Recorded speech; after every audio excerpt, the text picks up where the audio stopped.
Toute la journée, Jacqueline Maillan ne pense qu'au moment où elle va enfin remonter sur scène. La vie de Jacqueline à l'époque, c'était 6 jours sur 7 au théâtre. C'était une femme qui n'aimait pas la solitude, qui ne savait pas quoi faire quand elle n'était pas sur un rôle ou dans un théâtre, donc elle arrivait très tôt au théâtre. Elle arrivait en gros vers 5h, 5h30 de l'après-midi. Elle avait besoin de humer un peu le parfum des velours et du make-up. C'était comme une maison, quoi. C'était un petit peu sa famille, le théâtre. Dès qu'elle entre dans ce lieu qui représente toute sa vie, la comédienne retrouve ses habitudes, devenues un rituel.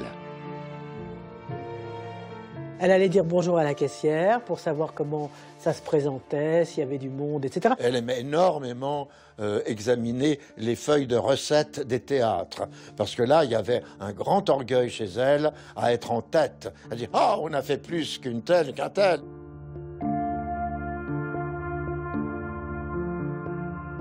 Une fois qu'elle s'était préparée, qu'elle avait vu un petit peu tout le monde, elle vérifiait tous ses accessoires. C'est-à-dire qu'elle allait dans le décor, elle allait ouvrir le placard qu'elle devait ouvrir à tel moment pour aller prendre une carafe, elle allait ouvrir le tiroir, et elle vérifiait tout. Tout le temps, tous les jours. Après, elle passait regarder dans le petit œilleton qui est dans l'avant-scène.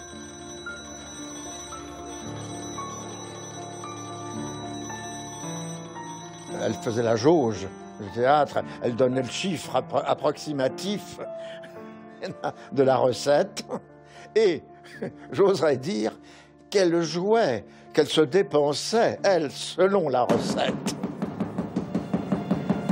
Et à 20h30, les 3 coups retentissent. Pour elle, le moment tant attendu arrive enfin. Dès que le projecteur est braqué sur elle, dès que le rideau se lève, elle devient la Maillan. Il y avait quelque chose qui se passait en elle, elle rayonnait, on voyait qu'elle allait partir et qu'elle allait mettre la salle dans sa poche. C'est peut-être le seul moment où elle était vraiment heureuse, c'est quand elle était sur scène. Alors, premier acte. Fé. Oh, ça démarre bien, hein. Fé. Je vois que ça n'a rien perdu de ses vertus, hein, en traversant l'Atlantique.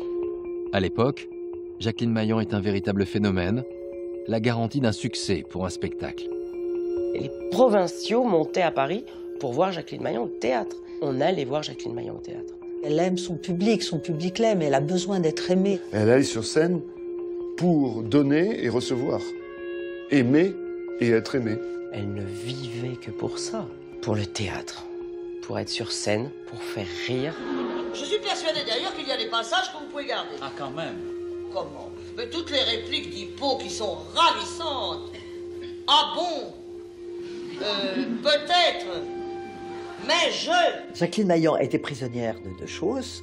D'une part, ce besoin de reconnaissance et d'amour que lui renvoyait le public. Et en même temps, il fallait qu'elle fasse rire, parce que c'est ce que les gens attendaient d'elle. Cette femme, au sommet de sa gloire, elle s'inquiétait toujours. Mais croyez-moi, le monologue, c'est le théâtre. Mais fini les intermédiaires. Fini les répliques directement de la vedette au consommateur.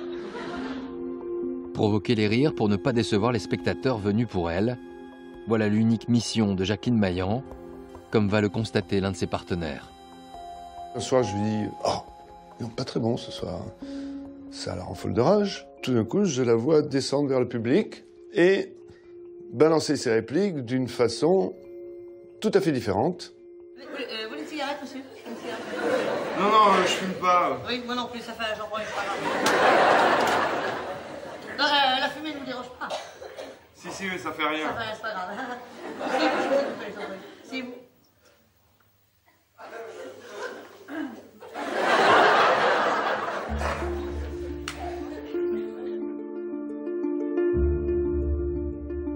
Elle a été chercher le public, rim, pam, pom, rap, et les gens applaudissent, morts de rire. Elle se retourne vers moi, elle me fait, tu vois, elle ne me dit plus jamais que le public est pas bon.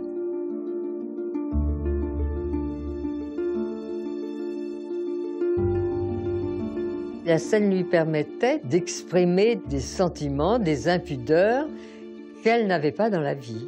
Elle se libérait là, avec le public. Il y a eu une grande frustration et probablement une confusion des sentiments chez elle. Le théâtre a été un exutoire pour elle parce que là, elle a pu se livrer à, disons, à tous les débordements alors qu'elle réfrénait absolument tout élan qu'elle pouvait ressentir dans la vie. Elle osait faire sur scène des choses qu'elle n'aurait jamais fait à la vie. Elle me disait, je suis pudique, mais si sur un plateau on me demande de montrer ma culotte, je le fais.